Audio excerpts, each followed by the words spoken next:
Hai teman-teman, di sini kami dari kelompok 2 akan mempresentasikan hasil review jurnal kami untuk memenuhi tugas dari mata kuliah Kimia Organologam. Sebelum itu, perkenalkan nama saya Maria Gaudensiana Funan dengan dua teman saya yaitu Apriana Amsikan dan Maria Enika Teti. Jadi, di sini jurnal yang kami review adalah Sintesis dan Uji Konduktivitas Material Konduktor Ionik Berbasis Magnesium Melalui Reaksi Padat-Padat, dengan tujuan untuk mengetahui nilai konduktivitas material konduktor ionik agar dapat diupayakan menjadi material sensor gas sulfur dioksida atau SO2. Peningkatan kemajuan industri dan teknologi yang sangat pesat guna memenuhi kebutuhan hidup manusia mengakibatkan kerusakan lingkungan. Salah satunya adalah perubahan kualitas udara atau pencemaran udara. Salah satu sumber pencemaran udara adalah gas sulfur dioksida atau SO2. Nah, di sini dalam penelitian ini diperlukannya pengendalian pencemaran udara melalui monitoring lingkungan. Kadar sulfur dioksida di udara dapat ditentukan dengan menggunakan berbagai jenis metode. Salah satu di antaranya adalah metode elektrokimia. Salah satu metode elektrokimia yang banyak digunakan adalah peralatan sensor amperometrik. Peralatan sensor gas amperometrik memerlukan suatu jenis material yaitu konduktor ionik dengan nilai konduktivitas tertentu. Salah satu contoh material konduktor ionik adalah magnesium zirconium fosfat atau MZP atau MgZr4PO46. Baik, yang berikut itu adalah metode. Alat yang digunakan itu pertama cawan krus, tang krus, lumpang dan alu serta peralatan gelas lainnya. Selain itu juga digunakan tungku listrik, Fourier transform infrared, FTIR 8800, impedance spektroskopi, thermogravimetri differential, thermal analysis, X-ray diffraction, XRD Philips expert. Bahan ZRO Cl2 8H2O, NH4H2PO4, MgO, aseton, HNO3, dan asam sitrat. Berikut prosedur kerja. Yang pertama itu konferensi bahan baku. Zirkonil klorida oktahidrat atau ZrOCl2 8H2O 10,0 gram dikonversi menjadi ZrO2 dengan cara dipanaskan pada suhu 500 derajat Celcius selama 2 jam dan ditimbang. 2. Preparasi sintesis. 0,1 gram magnesium oksida dicampurkan dengan 1,222 gram zirconium oksida dan amonium dihidrogen fosfat 1,71 gram dicampurkan dan dalam lumping alu selama 30 menit. Kemudian 10 ml aseton diaduk selama 5 menit. Campuran dikeringkan, dibuat pelet secara berulang sebanyak 3 kali berturut-turut. Kemudian pelet disintering dalam furnace pada suhu 1200 derajat Celcius selama 3 jam. Yang ketiga, karakterisasi material konduktor ionik. Material konduktor ionik magnesium zirconium fosfat dikarakterisasi dengan penggunaan FTIR untuk mengetahui keberadaan gugus fungsi terutama gugus ZRO dan POP XRD untuk mengetahui terjadinya perubahan harga dan TGDTA untuk mengetahui kestabilan termal material. Keempat, Uji konduktivitas material konduktor ionik. Pada pengujian konduktivitas menggunakan alat impedansi spektroskopi, sampel dibuat dalam pelet, kemudian dilapisi dengan platina, diuji menggunakan spektroskopi impedans dengan elektroda perak. Pengujian dilakukan pada rentang suhu 150 sampai 300 derajat Celcius dengan range 25 derajat Celcius. Pada pengujian diukur arus yang dihasilkan dengan AC ampere. Arus yang terukir dikonversi ke dalam konduktivitas. Nilai konduktivitas menunjukkan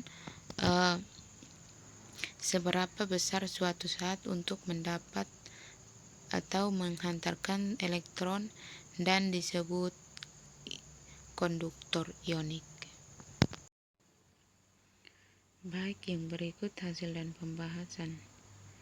Pertama itu sintesis material konduktor ionik magnesium zirconium fosfat. Berdasarkan penelitian awal, material konduktor ionik magnesium zirconium fosfat itu disintesis pada suhu reaksi 1200 derajat Celcius. Suhu reaksi ini diketahui dari penelitian serupa oleh Panduwinata pada tahun 2006. Berdasarkan data analisis 3DTA dari campuran MgO, ZrO2, dan NH4H2PO4, diketahui perubahan massa yang terjadi pada saat pemanasan serta suhu saat terjadi reaksi pembentukan magnesium zirconium fosfat. Semua campuran yang dihasilkan itu dibuat menjadi pelet dengan pengulangan sebanyak 3 kali untuk menghasilkan campuran yang relatif homogen. Kemudian disintering pada suhu 1200 derajat Celcius. Setelah proses sintering, semua campuran menjadi keras dan berwarna putih. Permukaan pelet hasil sintering menjadi keropos, mengembang, dan berpori. Perubahan permukaan terhadap pelet setelah disintering pada suhu 1200 derajat Celcius diperkirakan akibat menguapnya spesies amonium pada sekitar suhu 300 derajat Celcius sebelum terjadi reaksi pembentukan kristal magnesium zirconium fosfat.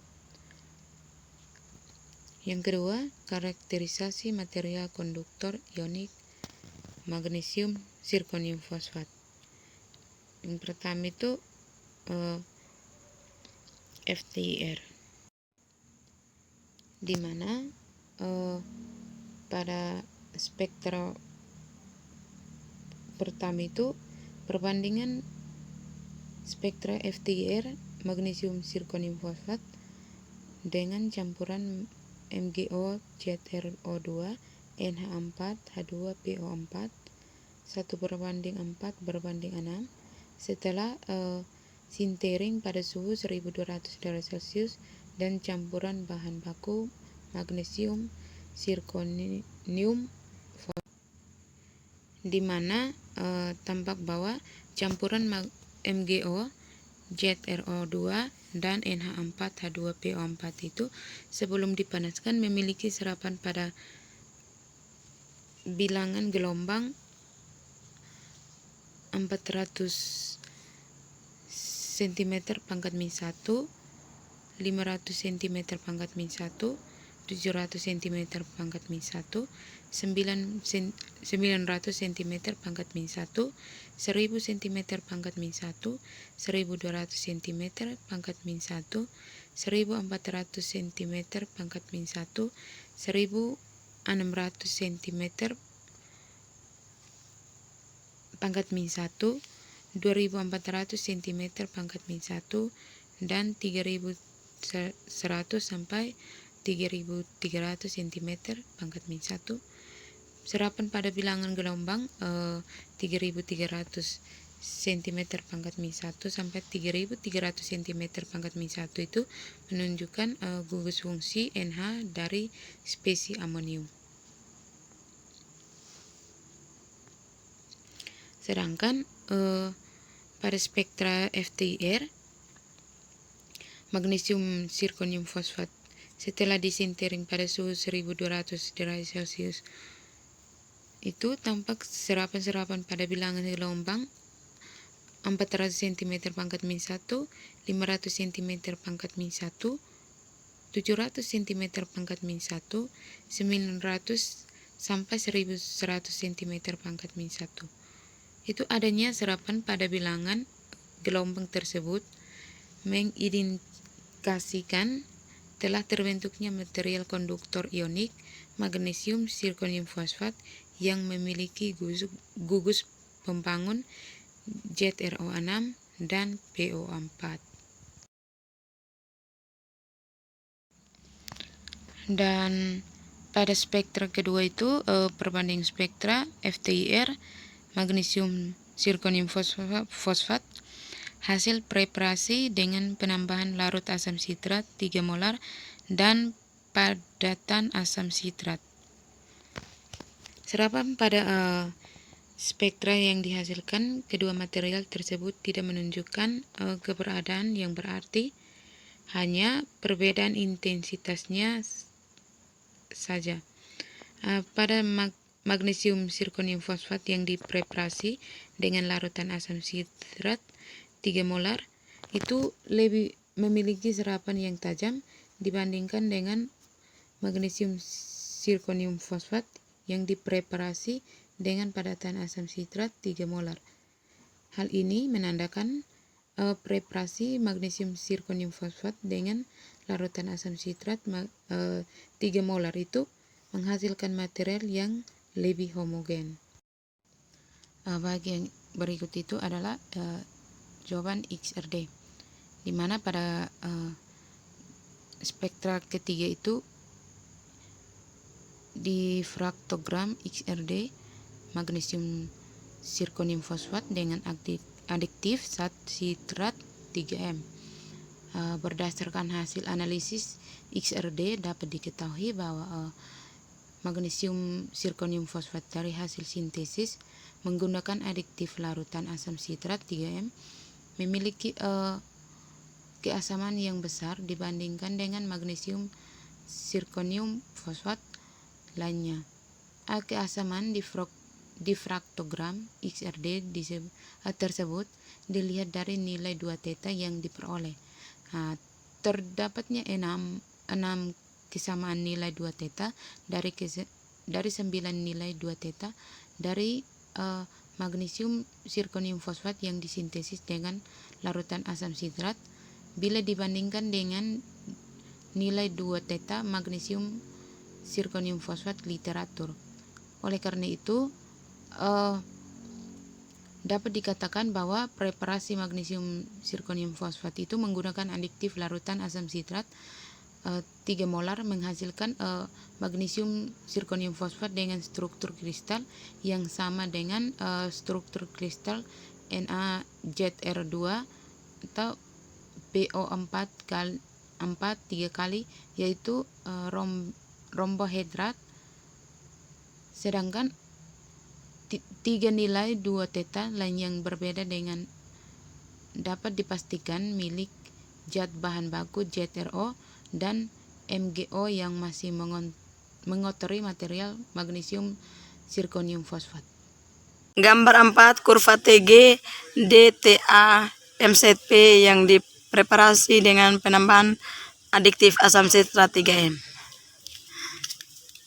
Dari kurva TGA diketahui terjadinya kenaikan massa selama pengujian yang diakibatkan oleh adanya difusi oksigen yang masuk ke dalam kristal MZP. Difusi oksigen dimungkinkan terjadi akibat adanya cacat kristal pada MZP. Cacat kristal diketahui dengan melihat data XRD. Terdapatnya nilai 2E yang tidak sesuai dengan MZP literatur. Kemungkinan adanya kristal lain yang terdapat pada susunan kristal MZP. Adanya kristal lain tersebut yang mengganggu kehomogenan MZP sehingga mengakibatkan ruang antara kisi kristal yang memungkinkan terjadinya difusi oksigen ke dalam kristal. Faktor lain yang memungkinkan terjadinya difusi oksigen adalah penggunaan atmosfer udara yang tidak selama pengujian TG DTA. Dari kurva T DTA terdapat puncak endoterm pada suhu 810 derajat Celcius. Ini menunjukkan akumulasi keseluruhan energi pemutusan ikatan pada sintesis MZP. Jenis energi pemutusan ikatan yang terjadi pada sistem sintesis MZP adalah pemutusan ikatan-ikatan oksida dan pelepasan ikatan amonium yang lebih bersifat endoterm. Sedangkan pembentukan ikatan pada penataan kisi kristal MZP yang bersifat eksoterm diprediksi terjadi pada suhu 810 derajat Celcius ke atas, ditandai dengan kurva yang mulai naik. Gambar 5, 6, 7, dan 8 menunjukkan nilai konduktivitas ionik dari MZP yang dipreparasi dengan HNO3, MZP yang dipreparasi dengan padatan asam sitrat 3M, dan MZP yang dipreparasi dengan larutan asam sitrat 3M. Gambar 5, konduktivitas MZP yang dipreparasi tanpa penambahan adiktif. Gambar 6, konduktivitas MZP yang dipreparasi dengan adiktif HNO3. Gambar 7, konduktivitas MZP yang dipreparasi dengan adiktif padatan asam sitrat. Gambar 8, konduktivitas MZP yang dipreparasi dengan adiktif larutan asam sitrat 3M. Berdasarkan hasil uji konduktivitas, diketahui bahwa sampel material konduktor ionik MZP yang dipreparasi memiliki nilai konduktivitas yang paling tinggi pada suhu yang paling tinggi dari rentang pengukuran, yaitu pada 300 derajat Celcius. Pada sampel material konduktor ionik MZP yang dipreparasi tanpa penambahan adiktif pada gambar 5 memiliki nilai konduktivitas paling tinggi pada log 6 sama dengan min 6,16. Pada sampel MZP yang dipreparasi dengan penambahan HNO3 pada gambar 6 memiliki nilai konduktivitas paling tinggi pada log 6 sama dengan min 6,27. Sedangkan pada sampel MZP yang dipreparasi dengan larutan asam sitrat pada gambar 8 memiliki nilai konduktivitas paling tinggi, yaitu log 6 min 3,67. Dan pada MZP yang dipreparasi dengan penambahan padatan asam sitrat memiliki konduktivitas paling tinggi pada log 6 sama dengan min 4,47. Baik, yang berikut adalah kesimpulan. Berdasarkan hasil penelitian yang telah dilakukan, dapat dibuat kesimpulan sebagai berikut. Sintesis material konduktor ionik MZP tanpa penambahan aditif, MZP dengan penambahan aditif HNO3, dan MZP dengan penambahan aditif asam nitrat tidak memberikan spektra serapan FTIR yang jauh berbeda. Terdapatnya vibrasi gugus ZRO dan POP sebagai gugus pembangun MZP ditemukan pada semua spektra IIR. Hasil studi XRD untuk MZP yang dipreparasi dengan penambahan asam sitrat menunjukkan kristal yang mirip dengan pola difraksi literatur MZP NaZr2PO43 ditandai dengan nilai 2 theta yang sebagian besar sama. Hasil pengukuran konduktivitas sampai dengan suhu 300 derajat Celcius, MZP yang dipreparasi dengan penambahan larutan asam sitrat memiliki nilai konduktivitas yang paling tinggi, yaitu pada log sigma sama dengan min 3,67. Sedangkan pada MZP tanpa aditif pada log sigma sama dengan min 6,16, MZP tambah HNO3 pada log sigma sama dengan min 6,27, dan MZP tambah asam sitrat pada log sigma sama dengan min 4,47. Sekian dan terima kasih.